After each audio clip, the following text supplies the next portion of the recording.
especial para el país, Pilar, porque tenemos ya prácticamente un inicio de clases para varios estudiantes que hoy precisamente los colegios privados inician actividades, algunos iniciarán el lunes, entonces empieza ese movimiento ya en la casa, la ama de casa en este momento debe estar preparando la refacción porque siempre hay actividades desde las 7 de la mañana para los pequeños, para los estudiantes de primaria, diversificado y por supuesto también ya la próxima semana la universidad, todo de manera virtual por el momento. Así es, de esta manera entonces ya prácticamente oficialmente estamos retomando las actividades de este 2022 con este regreso a clases y desde ya, bueno, agradeciéndole a usted el privilegio que nos brinda de informarle. Hoy tendremos una jornada muy importante también, además del tema de las clases, Axel. Claro, de hecho hoy precisamente es la entrega del informe anual del presidente de la República al Congreso de la República y precisamente también es el cambio de directiva para el próximo periodo, así que usted pendiente porque el noticiero está en el lugar y dará a conocer a usted todos los detalles que vayan surgiendo desde horas de la mañana, precisamente con algunos cierres de calles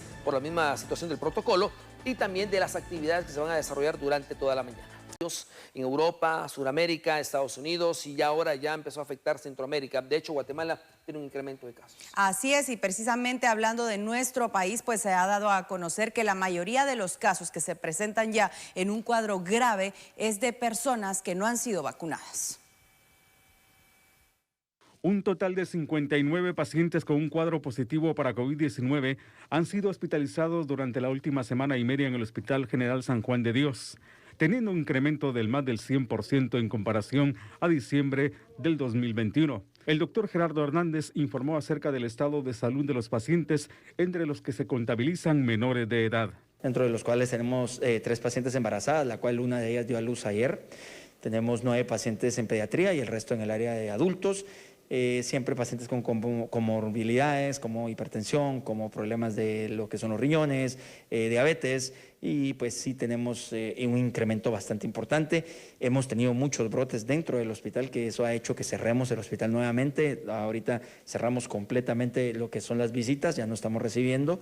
Hemos tenido más o menos como 6 brotes en este tiempo, que son los que más nos ha vertido de pacientes y la positividad que ha habido de lo que son los pacientes externos. Hemos llegado a tener hasta 300 pruebas en un día.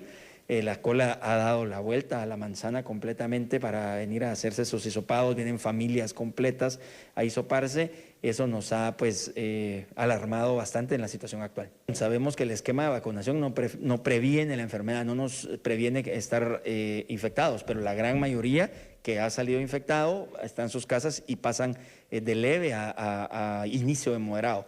La gran mayoría que están ingresados con nosotros, que están en intensivos, sí no tienen su esquema de vacunación, eso sí está claro.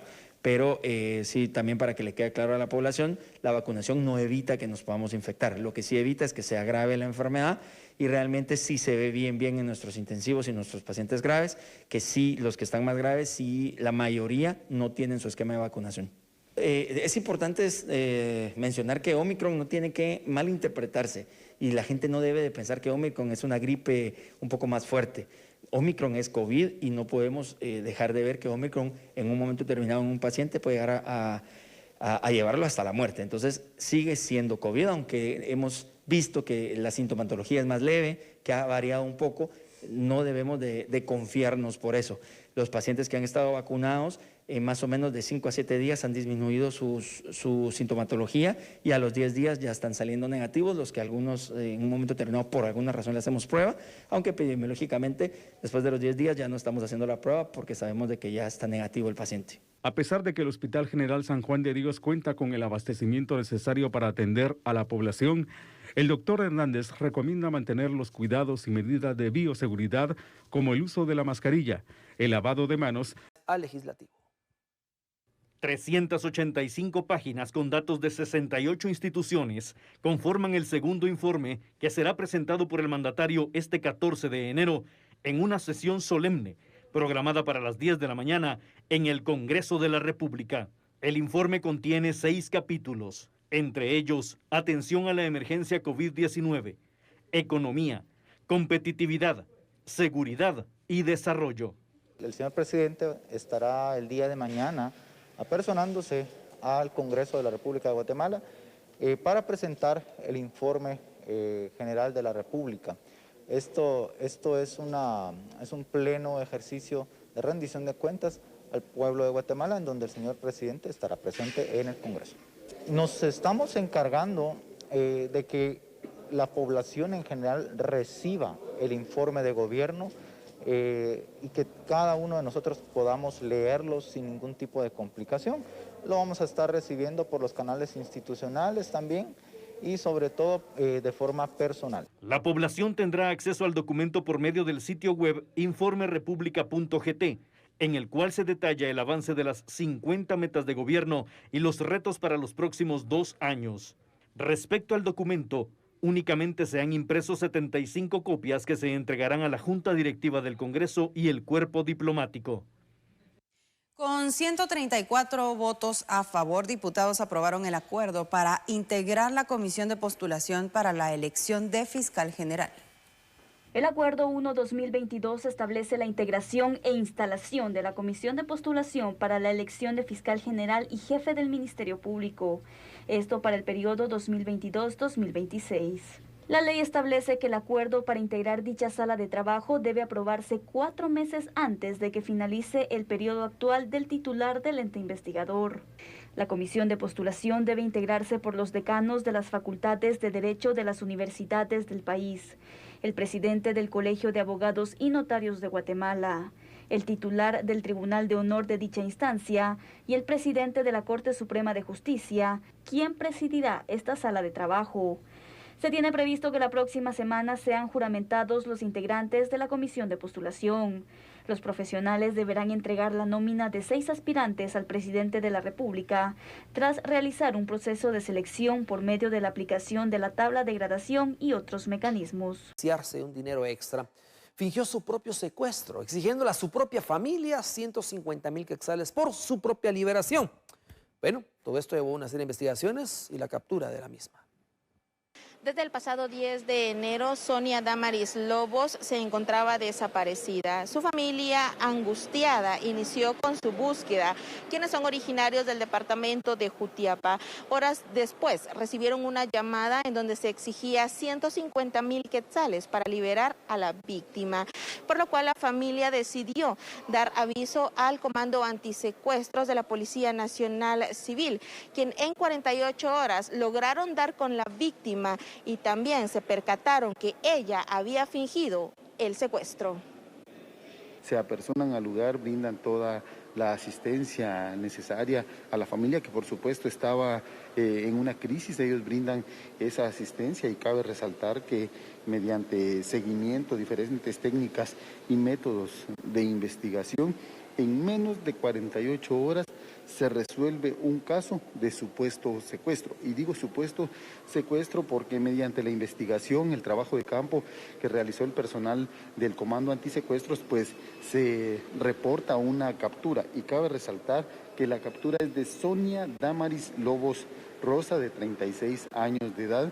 Ella fue capturada en el departamento de Jutiapa. Ella pues es la supuesta víctima de secuestro. Los investigadores realizan ese trabajo y en el Parque Central de Santa Catarina Mita, en el departamento de Jutiapa, es sorprendida la supuesta víctima.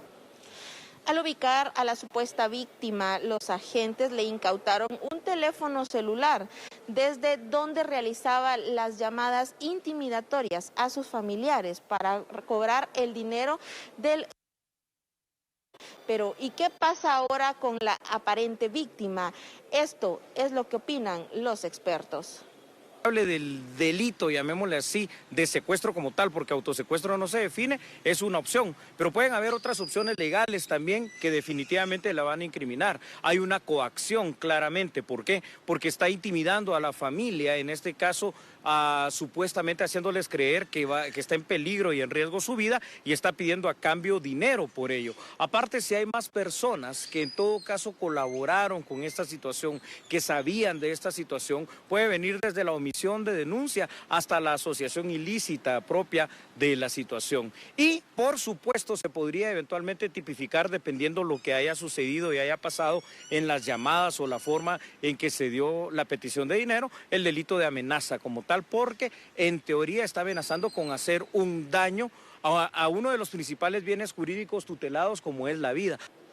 Al cuestionar a la mujer, ella indicó que había fingido su secuestro porque tenía varias deudas por pagar y no sabía de dónde obtener este dinero. Ahora ella tendrá que enfrentar a la justicia. En Cámara, Vilar Martínez reportó para el noticiero de los guatemaltecos, Luisa Velázquez. Y sus dos hijas fallecidas en un accidente de tránsito provocado específicamente de un bus extraurbano allá en el periférico de Shela. ¿Se recuerda usted este fatal accidente?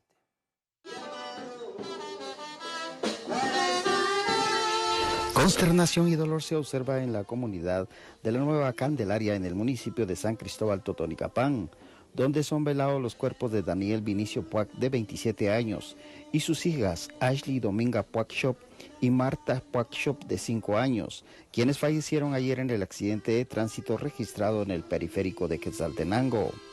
Vecinos, familiares y maestros del colegio donde estudiaban las menores llevan ofrendas florales en memoria de las víctimas de este fatal accidente. Como un milagro, señala la familia que la pequeña Marta Esmeralda Puac, de 4 años, haya sobrevivido y ya esté de retorno en su vivienda. Padre e hija serán inhumadas mañana en el cementerio de esta localidad.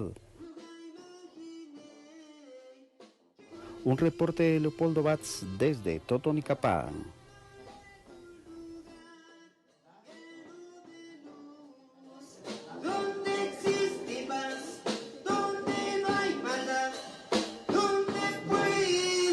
La Corte de Constitucionalidad opinó sobre el procedimiento que deben aplicar los diputados al interpelar o citar a funcionarios de Estado. Los alcances del artículo 168 de la Constitución Política de la República de Guatemala respecto al deber de los funcionarios o empleados públicos de acudir al Congreso de la República e informar sobre asuntos de su competencia cuando sean requeridos. Los alcances, limitaciones y consideraciones del artículo 161, literal B, que habla sobre el deber constitucional y prerrogativo de los diputados en cuanto a la irresponsabilidad por sus opiniones, fueron parte de las opiniones consultivas realizadas por el organismo ejecutivo a la Corte de Constitucionalidad, la cual emitió su respuesta este jueves. Por objeto, yo le diría que 3 ejes. Uno, son los procedimientos de citación a funcionarios públicos a las comisiones del Congreso de la República. Otro, el objeto de la citación, si se enmarca entre las funciones de la comisión. Y el otro es el derecho de los funcionarios públicos de abstenerse de contestar preguntas o cuestionamientos que no tienen que ver con el ejercicio de su cargo. La Corte en este caso le está diciendo que las citaciones deben ser motivadas, como lo señala la propia Constitución Política de la República, es decir, decirle para qué lo están citando. La otra es que la citación de las comisiones debe estar íntimamente ligada a las funciones propias de esa comisión.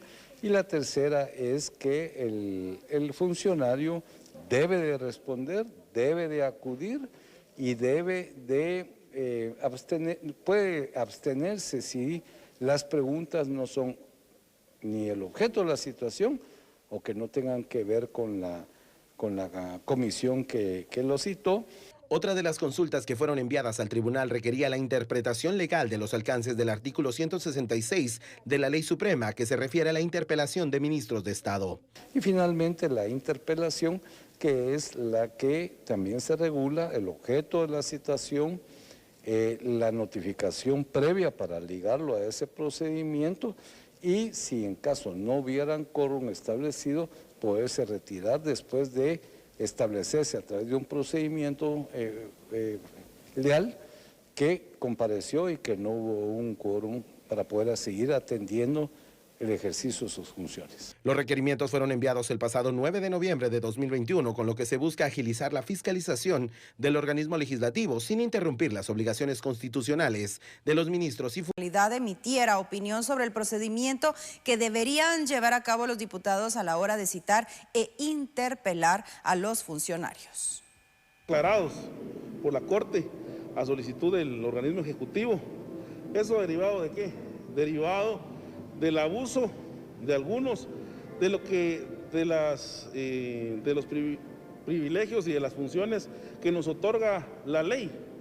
Lamentablemente, esas prerrogativas de las cuales disponemos los diputados muchos han abusado.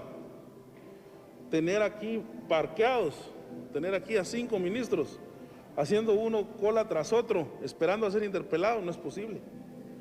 Eso es una clara estrategia para debilitar a un gobierno, es una clara estrategia para entorpecer el avance y el trabajo de las carteras ministeriales. Bueno, y la alta corte también explicó que el organismo ejecutivo, escuche usted, tiene la potestad de crear un manual para las consultas comunitarias a pueblos indígenas.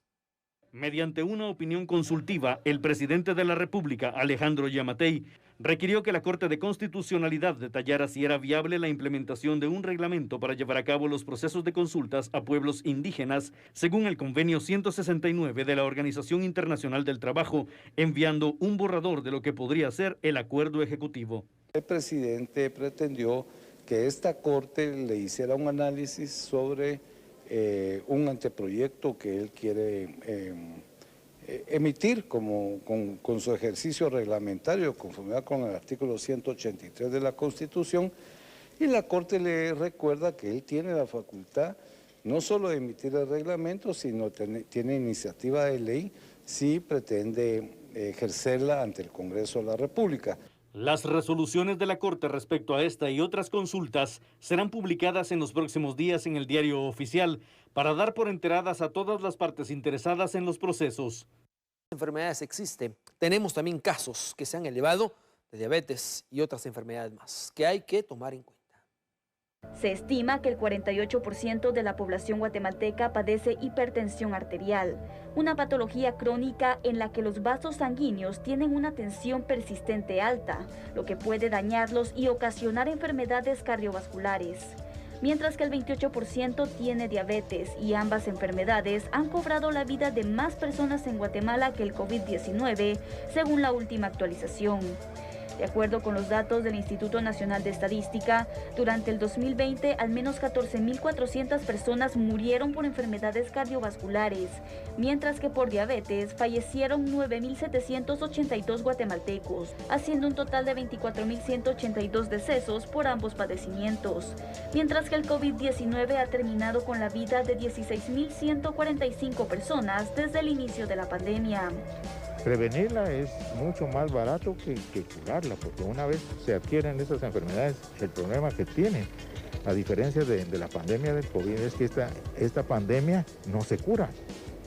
Con el COVID, pues viene la gente, se infecta y los que se mueren y los otros se curan, pues. Pero en estos no se curan y van a vivir muchos años con esta enfermedad y van a consumir altas cantidades de su presupuesto. El exceso de sal también produce hipertensión. La falta de actividad física es otro problema. Los niños, principalmente en esta época, no están haciendo ejercicio, no están haciendo actividad física, se están dedicando incluso para estudiar a nivel por internet, y entonces no hacen ejercicio. En el caso de las enfermedades cardiovasculares, los hombres son los más afectados, mientras que por cada 4 personas que padecen diabetes, 3 son mujeres. Expertos recomiendan realizar actividad física, alimentarse sanamente y visitar al médico con frecuencia. Los casos de COVID-19 se han registrado en Sololá. Enrique Pablo nos tiene información al respecto con este reporte. El Centro de Salud reporta que son 100 casos activos de COVID-19 en el municipio de Sololá. Estos se han detectado en las primeras semanas del mes de enero del año 2022, considerando que los casos positivos se están elevando. Solo el día de ayer, 73 personas buscaron una prueba. La mitad dio positivo a COVID-19. Actualmente son 100 casos activos de esta enfermedad. Nos explica la doctora del Centro de Salud, Karen García. Nosotros como servicio no tenemos en este momento estudios directos de las pruebas que se han realizado acá, sí se están trabajando en el departamento de epidemiología, sin embargo por la presentación clínica que los pacientes tienen es muy probable que sí sea esta variante debido a que los pacientes se acercan con síntomas gripales, por decirlo de esta manera, mas no son síntomas de gravedad. No hemos hecho traslados de pacientes como anteriormente lo hicimos, ya con usos de oxígeno, con dificultad respiratoria, sino son un poco más de síntomas en algún momento leves a moderados. Durante las últimas semanas de diciembre se vio una baja significativa en cuanto a quienes buscaron los servicios de salud. De los que se han diagnosticado, la mayoría tiene su esquema completo de vacunación y presentan un cuadro leve de la enfermedad. La principal causa por la que se cree que dio este aumento es porque se han relajado las medidas de prevención de esta enfermedad. Más de 1,000 personas se han vacunado en el municipio de Sorolá en lo que va del año. Los casos de COVID actualmente son de moderados a leves. En lo que va del año, alrededor de 300 personas se han hisopado.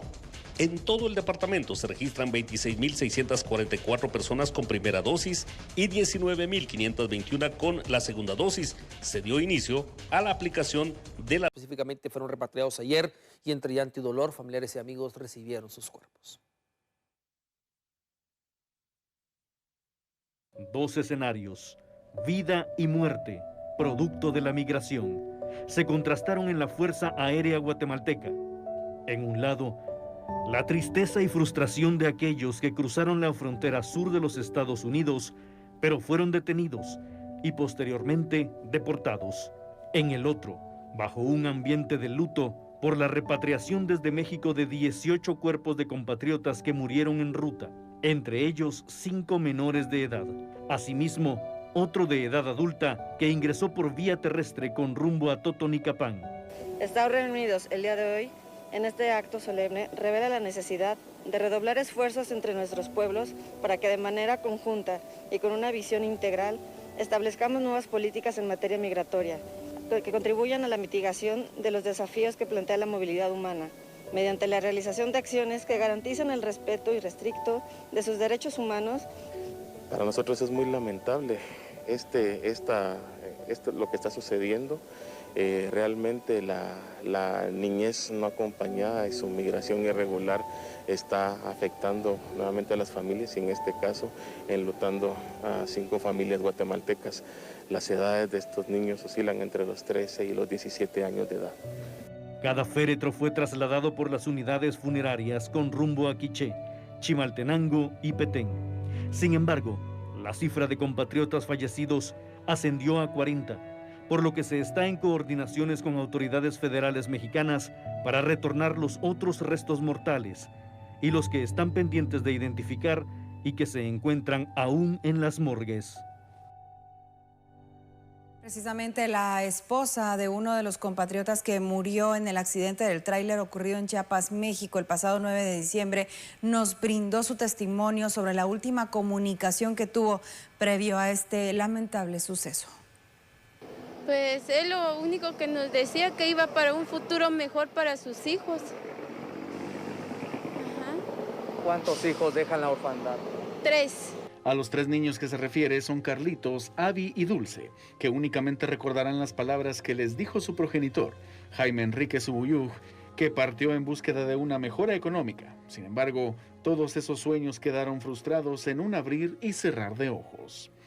Él de repente se quiso ir, entonces solo nos dejó avisados y es lo único que sabemos. Tan solo 30 años me decían que tiene. Sí, 30 años. ¿En qué actividades se dedicaba él? A la albañilería. Sí, gracias a Dios él sí se portó bien en ese sentido, nunca nos hizo falta nada. ¿Cuándo partió dejando su natal Chimaltenango? Él salió el 7 de diciembre. Sí. El 7 de diciembre, lamentable, una noticia que la reciben como un balde de agua fría en esa ocasión cuando se enteran del accidente. Sí, es cierto. Sí. ¿Qué pasaste en ese momento cuando recibe la noticia que desde Chiapas ocurrió este lamentable accidente? Nos pusimos tristes porque nunca pensamos que eso le iba a pasar a él en el camino. Ahorita pues brindarle cristiana sepultura y sobre todo pues luchar con esos 3 niños. Sí, es cierto. Lo único que nos queda es seguir adelante con mis hijos porque no podemos hacer otra más luchar por ellos. Ahora, en su natal Chimaltenango le brindarán una cristiana sepultura. Sin embargo, junto a él, los restos de otros 3 compatriotas chimaltecos también fueron entregados a sus familias. Ellos formaron parte de la tercera repatriación de restos mortales procedentes de México. Escuche usted, no acompañados, que fueron localizados en un centro de Yuma, en Arizona. Nos enteramos el día de ayer en Yuma, Arizona. Enviamos a la vicecónsul nuestra en Tucson a que fuera a revisar cómo estaba ese procedimiento, pues ellos habían realizado una visita en el pasado mes de noviembre a ese centro.